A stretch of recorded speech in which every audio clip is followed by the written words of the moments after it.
Nah, kalau sudah dipahami konsepnya seperti ini, maka tolong yakini betul ya. Kita harus kenali dulu diri kita. Jangan-jangan sudah puluhan tahun jadi manusia, nggak kenal dirinya sendiri. Karena tidak tahu siapa dirinya, nggak paham fungsi hidupnya. Nggak tahu mata untuk apa, tangan untuk apa, kaki untuk apa. Padahal sudah puluhan tahun hidup, kan?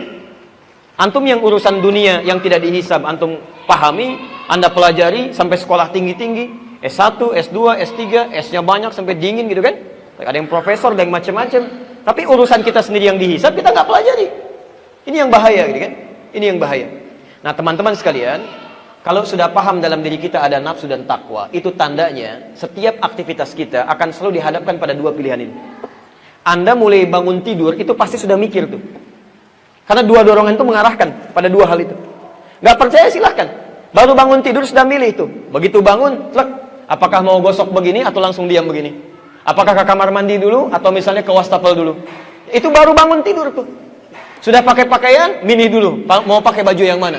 Apakah yang ini ataukah yang lain? Mau makan, milih lagi. Mau yang ini atau yang ini? Itu semua pengaruh ini, dua hal ini akan selalu bertarung. Imma Anda pilih yang baik, atau imma Anda ikuti keinginan nafsu ini. Yang jadi persoalan, ini nggak ada masalah. Yang jadi persoalan, yang harus kita kenali konsep yang ini. Sepanjang Anda kenali cara kerja nafsu, dan cara untuk membahasnya, maka dengan itu akan lebih mudah kita mengendalikannya. Sekarang kita mulai kenali bagaimana cara kerja nafsu menurut Al-Quran dan kenapa dia diciptakan. Kita bisa katakan begini, ya Allah, kenapa engkau tidak ciptakan kami dengan takwa saja, seperti malaikat misalnya gitu kan? Kan kalau ada nafsu kita punya potensi salah. Kalau begitu Allah ciptakan kami untuk berbuat salah dong.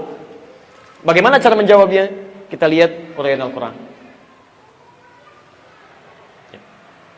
Sebetulnya gampang ya, kalau diciptakan takwa saja, kenapa harus saya ciptakan kamu, gitu kan? Cukup aja malaikat, kamu gak usah hidup, ya.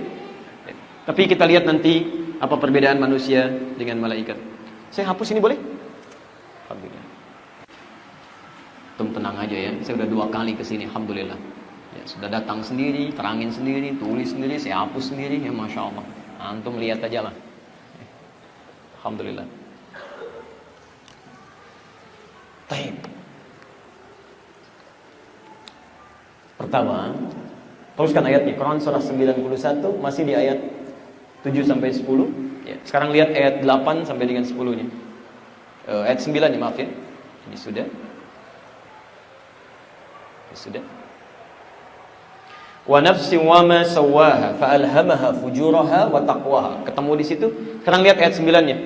Bagaimana cara kita memosisikan nafsu? Perhatikan. Fa'alhamaha fujuraha wa taqwaha qad aflaha man zakkaha. Ini poinnya. Ini cara kita memosisikan nafsu. Qad aflaha. Jadi man zakkaha. Ini poinnya. Satu, kalimatnya menggunakan kata falah.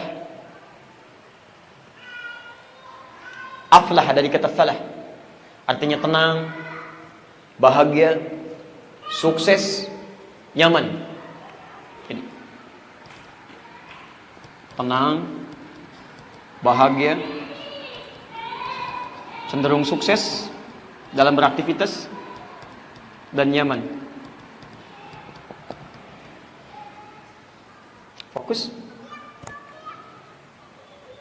Man, huruf yang menunjuk pada orang tanpa batas. Jadi baik laki-laki, perempuan, besar, kecil, tua, muda, itu masuk kategori man sini. Seakan Allah ingin mengatakan, hey, siapapun yang namanya manusia, mau laki-laki, perempuan, besar, kecil, tua, muda, saya jamin hidupnya pasti tenang, bahagia, sukses, bahkan nyaman dalam menjalani kehidupan. Zakkaha, ini diterjemahkan di mushaf yang bisa menyucikan nafasnya, jiwanya. Masih ingat di nafas tadi ada apa saja? Satu ada takwa, yang kedua fujur, masih ingat ya? Saya mau tanya sama ibu deh, Bu ya. Sebentar. Kalau ibu mencuci pakaian,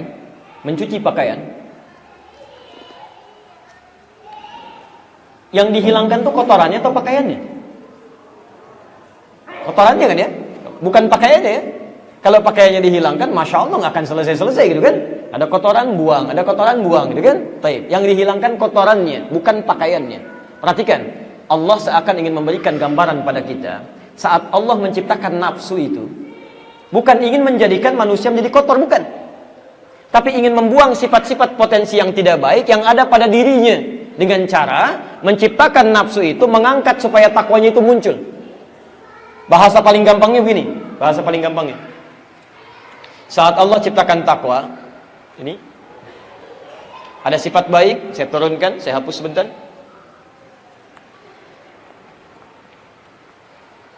Saat Allah ciptakan takwa, turunannya misal ada jujur, ada sabar, ada rendah hati, kan? Allah ciptakan lawannya tadi, nafsu, fujur. Jujur lawannya apa? Bohong, kan? Dusta. Sabar lawannya? Marah, misalnya, kan? Rendah hati lawannya? Sombong. Ini pasti nih ya. Setiap diciptakan sifat baik di takwa, diciptakan lawannya, di fujur. Selalu begini. Jadi ketika Anda diarahkan pada kejujuran, sisi lain mengajak pada kebohongan. Ketika Anda dilatih untuk sabar, yang lain melatih Anda untuk marah, meminta Anda untuk marah. Paham sampai sini? Nah, perhatikan kalimat Qur'annya. Qad aflaha man zakkaha. Kata Allah, saya ciptakan sifat-sifat ini bukan ingin menjadikan Anda jelek, bukan. Saya ciptakan sifat bohong bukan ingin menjadikan Anda pembohong, bukan. Bukan menjadikan Anda pemarah, bukan. Bukan menjadikan Anda sombong, tidak. Tapi untuk melatih yang baik-baik ini supaya muncul. Zakkaha, cuci sifat jelek-jelek yang ada pada diri manusia, potensi nafsu tadi. Yang ini saya ciptakan untuk melatih yang takwanya supaya muncul, bukan ingin menjadikan Anda jelek. Dicuci yang jelek ini supaya tampil pakaiannya bagus. Bohong diciptakan untuk menguji supaya yang jujur itu muncul. Sebab kalau bohong nggak diciptakan, bagaimana ketahuan jujur? Kalau tidak ada sifat marah, nggak akan diketahui sabar, Pak. Silahkan, bagaimana Anda bisa menguji kesabaran kalau nggak diciptakan marah? Kalau tidak ada sombong, nggak akan ketahuan rendah hati. Karena itu saat Allah menciptakan sombong di nafsu, bukan ingin menjadikan nafsunya kotor, bukan. Tapi supaya dicuci yang kotornya, muncul sifat baiknya. Sombong diciptakan untuk melatih sifat rendah hati di takwa supaya muncul. Katalis kalau dalam bahasa kimia. Jadi mohon maaf, rumus cepatnya kata Quran, qad aflaha, akan tenang kehidupan seseorang, nyaman dia, sukses dalam beraktivitas, damai hidupnya, zakkaha, jika dalam kesehariannya saat dihadapkan pada hal yang tidak baik itu, dia bisa mencucinya dengan mendatangkan lawannya. Misal, ini agak rumit sedikit ya, saya sederhanakan supaya mudah dipahami. Fokus sebentar.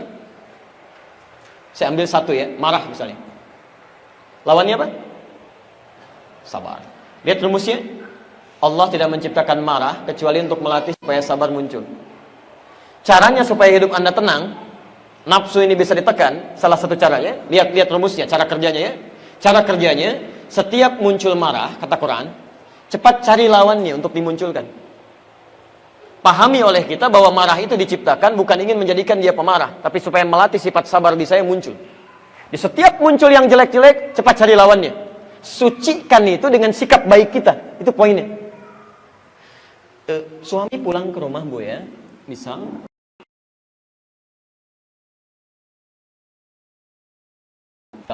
memang marah-marah, apa salah orang rumah? Dan nunggu-nunggu ya 8 jam, 9 jam, anak mau main-main, tiba-tiba dibuka pintu, "Papa, diam kamu." Hah? Masya Allah kan. Datang istrinya, "Kenapa, Pak? Kamu lagi ikut-ikutan," misalnya gitu kan. Padahal nggak tahu apa-apa. Nah, saat suami masuk ke rumah dengan perasaan dan sikap seperti itu, dititipkan marah pada suami. Kalau konsep ininya mengatakan Allah menitipkan marah pada suami bukan ingin menjadikan suami pemarah, bukan. Tapi ingin melatih kesabaran pada diri ibu supaya muncul. Sebab kalau nggak dititipkan marah pada suami, ibu nggak akan siap dengan masalah-masalah, nggak akan muncul kesabaran. Jadi gampang caranya, begitu muncul marah, oh berarti ini sabar di saya yang harus muncul. Muncul marah di situ, Anda keluarkan kesabaran di situ, selesai masalah. Dan lebih ringan biasanya, lebih ringan. Ya. Halo, jelas? Nah, makanya itu insya Allah Bu, lebih nyaman gitu ya, lebih nyaman. Begitu suami marah, alhamdulillah, berbahagialah ibu. Ya. Artinya ada sifat baik di sisi ibu yang ingin dimunculkan oleh Allah supaya muncul. Biasanya kalau belum lulus pada ujian yang ini, maaf, itu akan terus seperti itu tuh. Allah menguji Anda supaya muncul sifat baik yang disiapkan menghadapi tantangan selanjutnya. Ke depan akan lebih besar lagi. Kalau Anda nggak siap dengan sabar yang kecil-kecil, Anda akan kecewa dan bahkan menyesal dengan persoalan yang lebih besar di hadapan Anda. Nggak siap nanti. Ya. Bisa-bisa ada yang pesimis, bisa-bisa ada yang bunuh diri, bisa-bisa ada yang macam-macam. La haula wala quwwata illa billah. Dan ini yang kita punya, maaf, di kepercayaan lain tidak ada konsep ini. Profesor Kato saat kami ke Tokyo, itu ada jurnal penelitian ditulis oleh Profesor Kato. Kata beliau, orang Islam itu lebih hebat dibanding orang Jepang. Orang Jepang itu sehebat-hebat, dia bisa disiplin, kerja keras, rapi. Tapi kalau punya masalah, bunuh diri juga. Nggak ada konsep ini. Orang Islam tidak, bukan orang Indonesia ya, orang Islam. Ya, sana kasih banjir sedikit stres, ya. Orang kita kasih banjir berenang, masya Allah gitu kan. Baik, jadi ada poin-poin tertentu yang memberikan ketenangan dalam jiwa gitu. Jadi kalau Anda bisa terapkan ini gampang, menemukan yang jelek, cari lawannya yang baik. Antum pulang ke rumah Pak, lihat istri cemberut misalnya, masya Allah, cemberut, fujur nih. Cari lawannya, apa lawan cemberut? Senyum. Berarti Allah titipkan pada istri saya cemberut supaya saya senyum. Selesai. Assalamualaikum. Kayaknya kenal nih. Siapa ya? Selesai itu. Udah cair pelan-pelan kan. Tapi kalau antum lawan dengan sesuatu, dengan nafsu lagi, dengan fujur lagi, nggak akan selesai. Kenapa kamu begitu? Emang kenapa? Nggak akan beres tuh. Ini sudah sampai kiamat kurang 2 hari, jadi aja begitu tuh. Ya. Ini poinnya. Begitu menemukan sesuatu yang tidak baik, cari lawannya yang baik. Ya. Memang tidak mudah ya, tidak mudah, tapi butuh praktek. Ustadz juga sama, mudah menyampaikan, tapi prakteknya belum tentu seperti kemudahan menyampaikannya. Makanya jarang ada ustadz ceramah bawa istrinya. Ini live yang saya nonton ya, insya Allah. Baik. Ini konsep yang pertama. Pelan-pelan ya. Kita mumpung masih di dasar nih. Sebentar, paham sampai sini? Jelas ya? Baik. Saya pernah seringkali tampilkan kisah ini untuk memberikan gambaran lebih jelas dia. Ada seorang keluarga, satu keluarga saleh luar biasa, suaminya saleh, istrinya salehah, punya anak 3, sudah mulai besar-besar. Konsep ini dia pakai. Ya. Satu kali pulang suaminya ke rumah, dalam keadaan lapar luar biasa, lapar capek gitu kan, lapar capek. Istri punya kebiasaan makanan sudah siap, jemput di depan pintu, kemudian mulai dicium tangan suaminya, dibawa masuk gitu kan. Tapi kalau Allah pada saat itu begitu datang, makanan belum siap Pak, masih di dapur. Ya, begitu dibuka pintunya, suami yang datang, ya, dia cium tangannya, persilakan masuk. Kemudian suami tunggu di meja makan, mah, tolong bikinin dulu pengganjal katanya. Ya, saya bikinin mie ya Pak ya katanya. Ya nggak apa-apa. Taib suami duduk di meja makan, ini kisah nyata ya. Istrinya pergi ke dapur. Taib masak, dan sambil masak seperti itu dia bikinkan mie. Qadar Allah karena pikirannya bercabang, garam 1 sendok yang akan dimasukkan ke dalam sayur itu pindah ke mie yang 1 mangkok itu. Dia aduk, dan dia nggak sadar. Dia aduk aja gitu. Udah selesai, dia datang pada suaminya dengan penuh senyuman, dia katakan, Pak silakan katanya, untuk ganjal dulu. Suami alhamdulillah, begitu dimulai cicipan pertama, ada sesuatu yang beda nih. Saya gini aja lah, antum pulang nih dari kantor, capek luar biasa, lapar, dikasih mie, garam 1 sendok. Apa respon antum tuh? Masya Allah, oh ini lain. Tidak, dia lihat ini. Masya Allah, garam rasanya apa? Asin. Apa lawannya? Manis. Begitu dia mendapatkan sesuatu yang asin, dia cepat cari lawan yang manis. Maka keluarlah kata-kata yang manis itu. Dia panggil istrinya, Ma, sini sayang. Masya Allah, anak 3 sudah besar, manggil sayang. Istri kan lain kan? Masya Allah, lihat. Sini, duduk samping papa. Lama rasanya kita nggak makan berdua katanya. Masya Allah. Ini betul nyata gitu kan? Kalimat yang sangat manis gitu kan? Ayo, duduk sini. Lama rasanya nggak makan berdua. Duduk di sampingnya. Ibu bagaimana dalam keadaan demikian? Dipanggil, suruh makan berdua. Luar biasa panggilan sayang.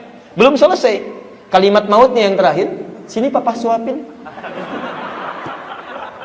Luar biasa gitu kan? Maka diambil kemudian mie, disuapi, istri sudah berbunga-bunga. Begitu sampai suapannya ke mulutnya, merasakan ada yang aneh. Ini ciri istri yang terbaik, luar biasa. Jatuh istrinya. Jatuh, kemudian mencium kaki suaminya, menangis dia. Maafkan saya Pak, Mama nggak sengaja, maafkan saya. Kata suami, jangan begitu kan? Ini kan Papa cuma bilang ramah rasanya, kita nggak makan berdua. Sudah selesai. Akhirnya apa yang terjadi? Gara-gara asin garam itu 1 sendok, cinta tumbuh bersemi. hilang itu garam, hilang itu lapar, keduanya pergi ke dapur, masak sama-sama, Pak. Alhamdulillah gitu kan. Kadang-kadang Allah titipkan garam cuma setetes untuk memunculkan cinta kasih yang luar biasa. Yang jadi masalah garam 1 sendok karena kebanyakan ngaduk gitu kan. Yang terjadi masalah ini, masalah itu, masalah ini, masalah itu. Orang masalah cuma selesai dengan senyuman 3 detik, ada orang 3 tahun udah selesai-selesai. Ini poinnya. Teorinya memang mudah, prakteknya kita usahakan.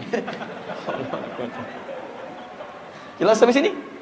Anda ikuti nafsu, cemberut, lawan dengan marah. Ini lawan dengan pukulan, lawan dengan melotot. Wa qad khaba man dassaha. Khaba.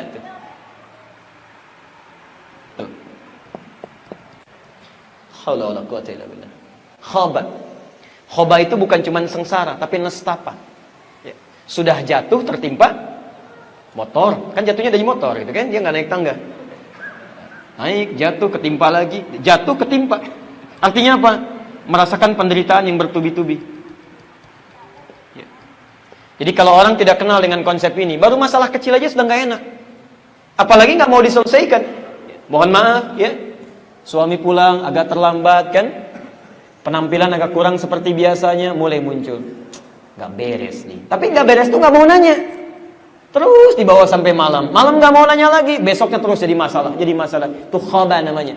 Keadaan tersiksa. Ada tidak adanya jadi masalah. Jadi persoalan di sini. Karena itu teman-teman sekalian, yang pertama dalam bahasan cara kerja nafsu yang pertama kita mesti paham, nafsu diciptakan oleh Allah. Pada asalnya bukan ingin membuat kita bermasalah, tapi ingin menguji atau menjadi katalis untuk meningkatkan sifat baik dalam takwa supaya muncul. Paham sampai sini? Karena itu kalau menemukan sifat-sifat dan sikap yang tidak baik dalam kehidupan, cepat cari lawannya. Cepat cari lawannya. Jelas di sini? Alhamdulillah. Minimal kita akan tenang. Saya beri contoh begini ya. Anda punya masalah dengan orang. Dia mencela misalnya kan, mencela, menghina Anda dan sebagainya. Tayyib. Anda maafkan misalnya. Ya, maafkan, sudah. Cela lawannya, sabar. Saya maafkan dia. Tapi dia nggak mau minta maaf. Tolong pahami konsep ini ya. Ketika Anda maafkan orang, memunculkan sifat takwa itu, maka yang pertama urusan Anda selesai dengan dia. Selesai. Karena urusan Anda selesai dengan dia, maka Allah akan hilangkan segala sekat di hati Anda. Anda nggak akan pikirin dia lagi, Anda lebih tenang lagi, Anda lebih nyaman lagi. Tapi urusan dia sebelum minta maaf pada Anda, belum selesai dengan Anda dan belum selesai dengan Allah Subhanahu wa Ta'ala. Jadi kalau orang selalu memunculkan sifat nafsunya, dia semakin gelisah, semakin nggak nyaman. Anda beruntung nggak mikirin dia, tapi Anda selalu akan dipikirkan oleh dia. Tidurnya nggak enak, nggak nyaman, bikin status tentang Anda, padahal Anda nggak ada masalah. Nggak nyangka orang ini, nyangka tuh, ditulisin, terus muncul begitu, terus, dan nggak akan nyaman. Dan setiap dia mengungkit Anda, Anda untungnya luar biasa. Setiap disebutkan nama Anda, pahala dia diberikan pada Anda, dosa Anda diambil sama dia. Jadi nggak ada ruginya. Gak ada ruginya. Hadis riwayat Muslim nomor hadis 5611. Tukhadhu hadha min hasanati wa hadha min hasanati. Kalau ada seseorang berbuat baik, kemudian dia mencela orang lain, misal syatama hadza, dia mencela orang lain, pahala salatnya seketika diberikan pada yang dicela itu. Fa in faniyat hasanatuhu, kalau udah enggak punya modal kebaikan lagi, diambil kejelekan orang tadi, ya, orang yang dicela ini diambil kejelekannya, mohon maaf, ditimpakan kepada orang ini. Fatuliha finnar, maka dilemparkan dia nanti ke dalam neraka. Alhamdulillah. Jelas di sini? Nah, ini cara kerja yang pertama.